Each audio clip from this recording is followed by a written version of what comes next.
They say every man has his breaking point. Mine came wrapped in an envelope thick enough to block sunlight. $10,000. That's what the HOA thought my fence was worth, not in value, but in fines.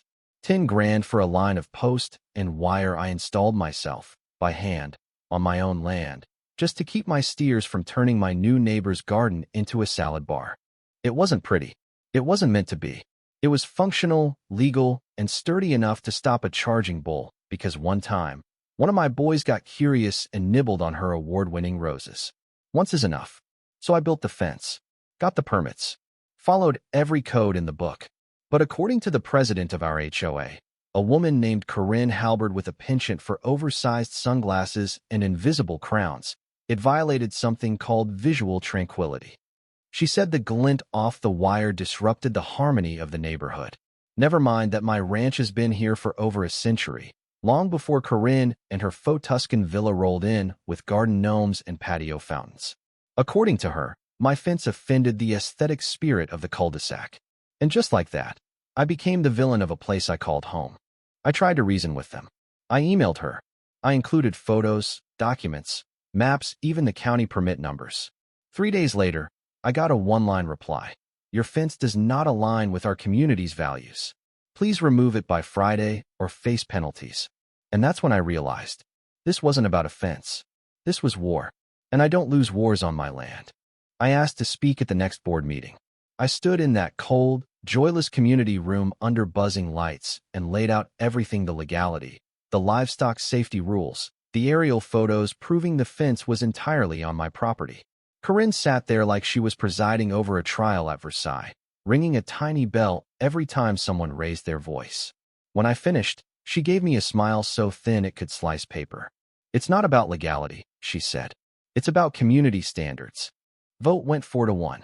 Only board member who hesitated was a young guy named Aaron. Everyone else, including my neighbor Gary, who'd smiled in my face just days earlier, raised their hands with Corinne. That was the last time I underestimated them.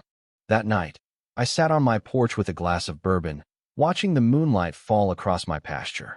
My steers stood calm behind that wire, doing what they always do: grazing, existing. That's when it hit me. They weren't mad about the fence. They were mad about what the fence represented. Control, ownership, the smell of dirt and sweat and freedom. They wanted to fine me for keeping animals in, fine. Then maybe it was time they met the animals. Next morning, before the sun even broke the sky, I called my cousin Mitch up in Wyoming. Mitch runs a bison reserve. Big open skies, bigger animals. When I told him what happened, he laughed so hard he coughed up his coffee.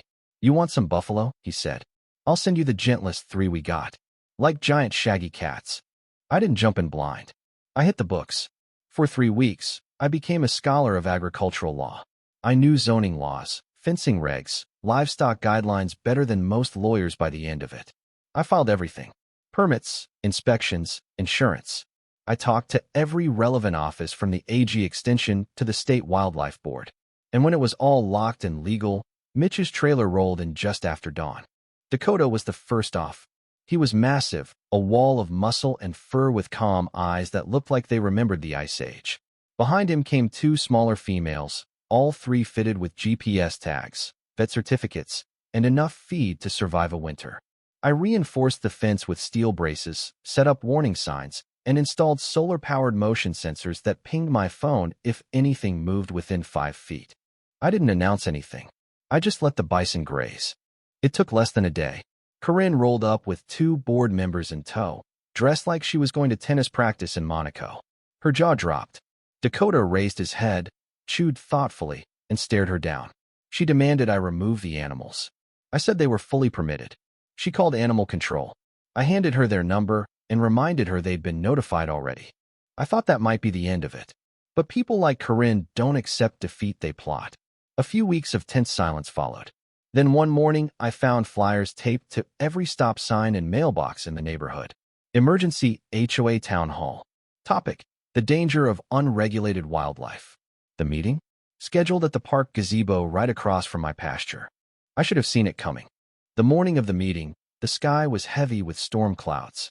As I was gathering documents, Gary pulled up in his truck. Just wanted to wish you luck, he said. Storm's coming.